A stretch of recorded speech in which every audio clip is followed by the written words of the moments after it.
Hi friends, Andy Vegan. Today is my weekly day of gentle juice fasting. I do that once a week. It's for cleansing the body and for purifying the mind too. Getting rid of thoughts and feelings and memories or subconscious things that have been stored there for some time I don't need anymore. They come up working from the past and I say, okay, go away. Now I see you, I don't need you anymore. These kind of things happening on a fasting day. And when I get rid of all that, there's so much more space for creativity. So I always create new recipes. As a chef, of course, that's the best thing. So once a week I make a new juice. Today is a beet juice again. That's a series I've been following for some weeks now. Beautiful beets here. Now when they are crunchy and firm, they make the best juice. The problem is the beet juice is one of the more complicated juices. When you begin with juicing, you want to juice fast or so, you begin with carrot juice, orange juice, these kind of things, cucumber juice.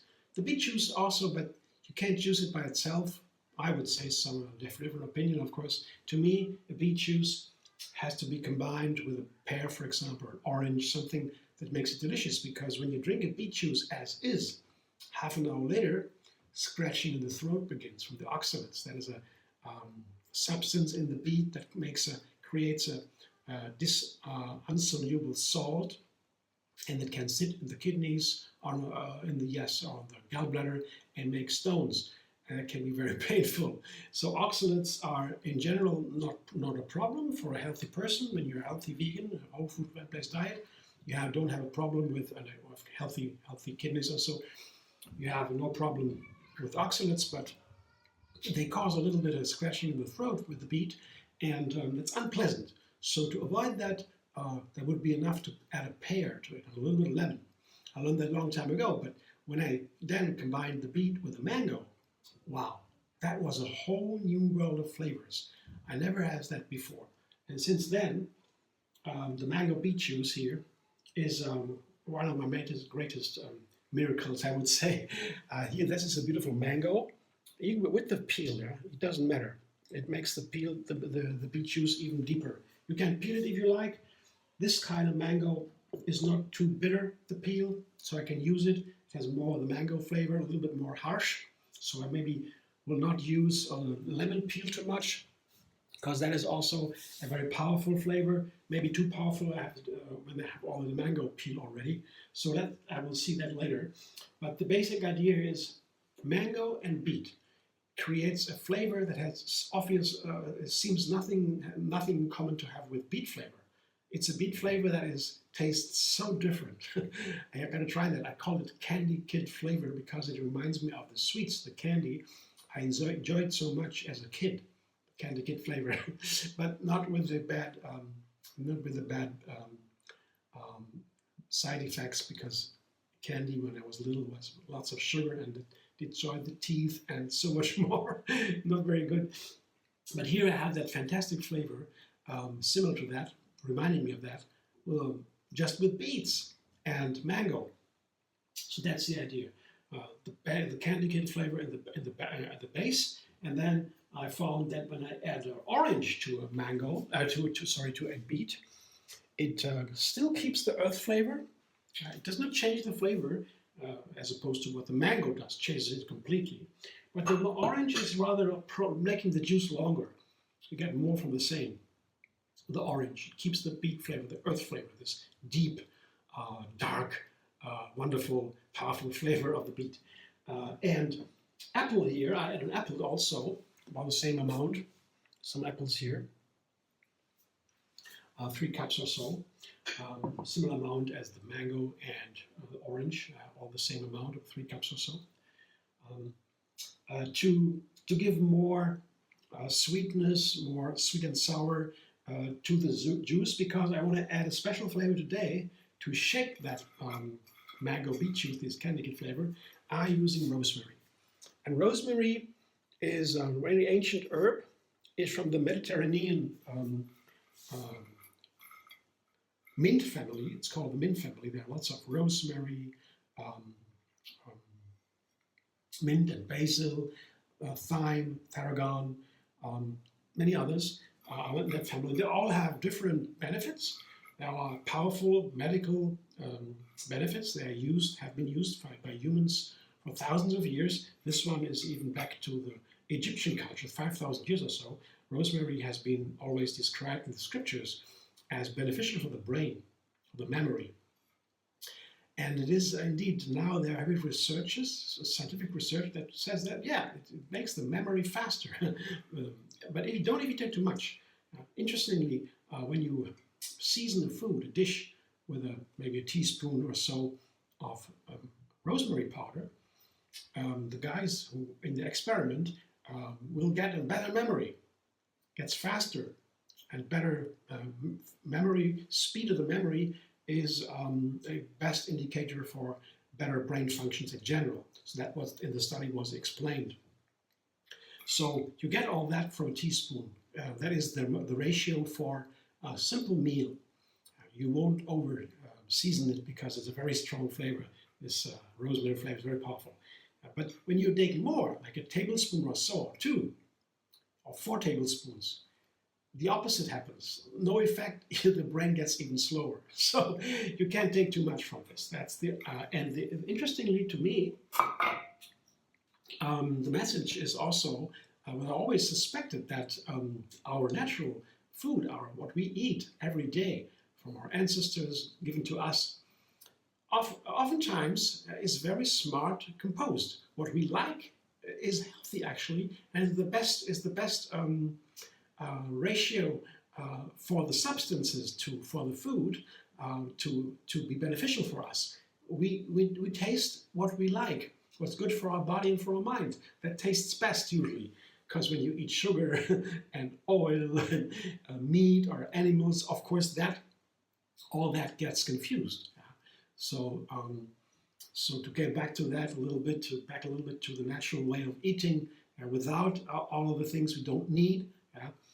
Eating plants mainly, that is today, we don't need anything else. We can eat plants and be happy and healthy.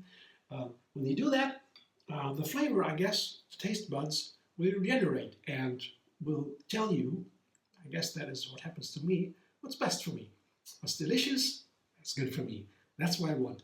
I don't know if that is so correct. Maybe if you're sick and not balanced, then of course that doesn't work. But getting to a balanced state of mind and body, like in the ancient holistic medicine, like Ayurveda or Chinese medicine, they say the same things. Be balanced, and that makes you healthy. It's a sign of health. By the way, the most modern recent definitions of health is also the holistic ones. WHO says health is mental, physical, and social well-being. All these three have to be together.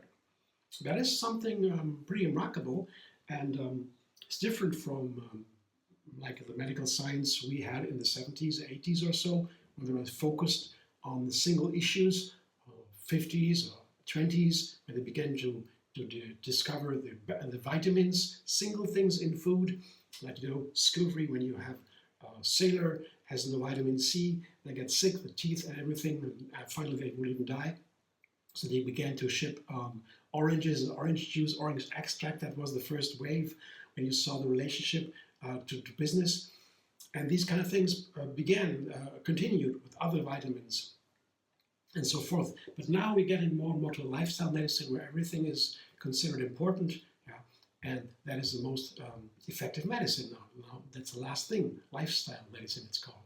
Everything is healthy, whole food, plant-based diet, exercise in a good ratio, and so altogether can have the best effect. So we are getting there as a civilization. That is good to know. And that's exactly what I'm talking about here. So long story short, I will make that juice now, and I have another 2 ingredients.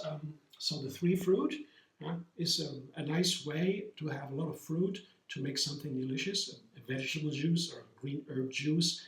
you balance that with some sweet and sour fruit. That's always good.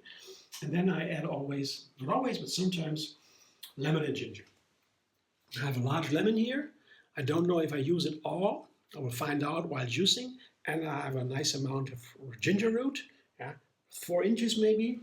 I will find out too. While juicing, I will taste in between a little bit, a teaspoonful, and I will decide more lemon juice or less. Because when you take too much lemon juice and lemon in the juice, it can be all of a sudden too sour. Same with the peel. A little bit too much can ruin everything. So there's a balance we have to find.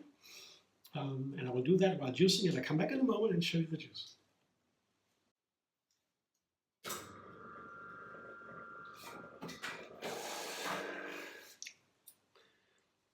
This is my rosemary mango beet juice today. It's a good liter, a bit more maybe. And it's runny and nice. The mango was nice and crunchy, still ripe, but you know, when it's a little bit more riper and softer and juicier, the juice gets a little bit thicker. So this is not so thick, but that's nice. I like that. The mango is also a little bit more sour when it's not too ripe. The riper it gets, the sweeter it gets, you know. All these kind of things are considered when you make a juice. When I make a juice, I want to know, I have to see what kind of fruit I have, how ripe they are. If they are not ripe enough, I can't use it. Pear, for example, you use a pear, it's not ripe, it tastes like nothing in the juice. It's sad, really. So the pear really has to be ripe and juicy. The mango, you know, of course, a certain ripeness it has to have, but doesn't need to be totally super ripe. It can, when you have a really creamy juice. A mango juice that is really thick and creamy. Wow.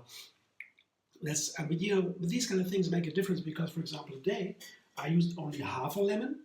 Yeah, that is a large lemon. When you have a small lemon, you can use a large one, I would say, for this recipe. But for the large lemon, I only had a half lemon. And I didn't use any peel at all. No peel was in this juice, no peel. I tried it in between, tried some teaspoons on the way, and I found it's a wonderful lemony flavor already, so no need, and the power of the flavor that you would use lemon peel for, or that was already given by the rosemary. It's a very powerful flavor. And you look at the rosemary plant, the herb, you see it's sun hardened. It grows in very hot regions. It's a big stick of wood, and then the leaves, like evergreens, hard needles, it tastes like that. So we take too much, it's not nice. It's very strong flavor. You take the right amount, it's wonderful. And you have to fit the right amount here, a small handful of the needles, not the stems. And then you get this wonderful, I was so excited when I tasted the first time here. The beet together with the rosemary and the mango opens up this candy kid flavor you never tasted before. And then the rosemary shapes it with this, you know, when I was little, I ate these eucalyptus candies, little sweets, sugary sweets. That flavor was amazing. It has a very strong flavor. It was when you got a sore throat, they give you these light kind of sweets at the doctors, and then you have can breathe again. And this flavor, that's kind of from a rosemary. I mean, not the same, but there are different ones, but that's very strong and powerful. Like an oil that can evaporate. These herbs are full of that. Lemon peel too. And you don't have too much of that. So that was perfect, and it opens up a wonderful flavor of that candy kid breed. So let's taste it now. I didn't taste the last version. When I put everything together after juicing, I still have to taste that. Let's do it now. So the texture is nice. It's runny, a little bit creaminess always, but I will show you in a moment when I pour it into a little glass, a small glass. But here now, let me taste it. Most importantly, the flavor.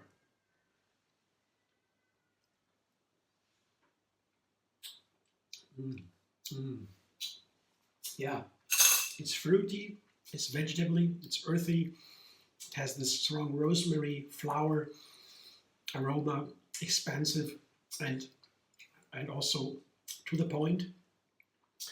yeah, it sticks into my brain and makes my brain work better. So, and the beet juice gives me endurance. Something scientists also found, it's not just a saying, it's really science-based. Eating beet or drinking beet 2 hours before workout gives you better endurance. Beet is perfect for a fasting day. In the morning to get the strength and endurance to keep the day going. Because fasting can be a little bit exhausting. If you do it wrong, I have to drink a lot, 4 liters in my case, whatever that is. Yeah. Water begins with water, lots of water, tea, coffee, juice, plant milk, broth, veggie broth, whatever I like, I drink, I enjoy. This is the juice here. I will just drink that slowly. So the color is beautiful. It's always beet color, but there was different shades. What you put in the beet makes it a little bit different. And it's always beautiful like that. And I'll drink that slowly because what's missing in the juice here to be a healthy food, what science says in the fiber, that's one of the most important parts for a healthy food. That's why we call the healthiest diet the whole food plant-based diet. Whole food means with the fiber, with everything that you need, that you don't need to throw away from the plant. That's an easy definition. And the fiber is usually in the food and is the food for the bacteria, for the good gut bacteria. They love the fiber. They get healthy and good for us. Now, that means healthy means good for us. They are not healthy. Then they can be healthy and not good for us, but for us healthy. That's what when you feed the gut bacteria the good food, the fiber, then they make us healthy too, because our immune system is directly depending from that. 70% of the immune system comes from the intestines, and they keep them healthy. And they also moderate the nutrient intake. Without the fiber, that what cannot be digested by the body itself, without the fiber, the nutrients go into the bloodstream right away without digestion. Boom. And you drink it fast, you get sugar spikes, that's not good, it gets confused, the system gets out of balance, and that's not good. Everything bad happens now from that. So drinking it slowly is important, and you can enjoy the flavors. On a fasting day, the senses are high. The energy is not needed for digestion. Digestion pauses. The energy goes into the senses also. Cleansing, senses, clarity of mind, and then you can taste the juices, the flavors, enjoy it. The fasting day is a little spiritual day, a day for the senses, for the mind, for tidying up inside, for self-inquiry, these kind of things that yogis do to find who they are, to find the happiness inside. That's a fasting day, makes it easier. I do it once a week. And basically, fasting is reducing calories over time. Eat less, so the body begins to change, transform itself, get energy in a different way, more effective, like an emergency mode. And also, you reduce the fiber. Not all do that. You don't need to do that when you fast. It makes it more intense, makes it more powerful. The fasting, reducing the fiber, drinking only juices or so, water without fiber, pauses digestion and is a deeper cleanse. I like to do that. It's like, at night when I go to sleep, to bed, the body rests. Digestion goes slower, slows down. And the body begins to restore the tissues. The brain has a huge amount of toxins bringing it out. Science is about that there too. So the huge amount of toxins go out. I mean, you sleep too little, toxins remain in the brain and you feel bad. Not awake. With a good amount of sleep, and the toxins go all out, and you can start fresh. And a fasting day is like a whole day of this detox. Well, usually at night, and I do it once a week for a whole day and 2 nights for and after. That is a very strong effect. And the gentle juice fasting is gentle because we drink the juices. Other kinds of fasting is with water only or so. It's very powerful without nutrients at all. But you don't need to reduce the nutrients on a fasting day. You can also reduce the calories only. That's the definition of fasting. And for the rest, I would just say that fasting is something I do regularly in a gentle way, once a week, 1 day, and then forever. And then it goes deeper and deeper into the system, layers of my system, of my body and mind that I haven't reached out to because of what I daily do, is not, there is no room for digging deep always, when you do your daily things, but on a fasting day there is room to go deeper, and the body also opens up the tissues, and the mind also goes deeper into the subconscious. And that sums up when you do it every week, a day, and forever, goes deeper and deeper. And the simple fasting day for a trained faster like me can still be very intense. Yeah? And in that case, I slow down a little bit. If a headache comes or so, a little bit stress or so, I just eat a little bit, doesn't matter. So always gentle, always compassionate with yourself, with others, and that's the way of non-violent lifestyle, Ahimsa lifestyle, as the yogis say.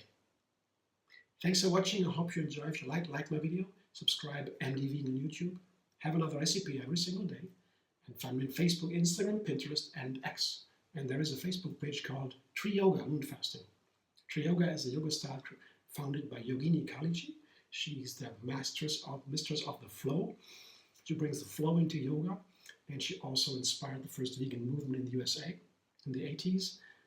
Died for a New America is a book written in her inspiration, and Robbins writes that in the foreword somewhere. He mentions her, Kali Ray, Yogini Kaliji, and the flow really brings all this knowledge of moderate compassion and balance from the East into modern times, the ancient times and the modern times, the modern yoga system.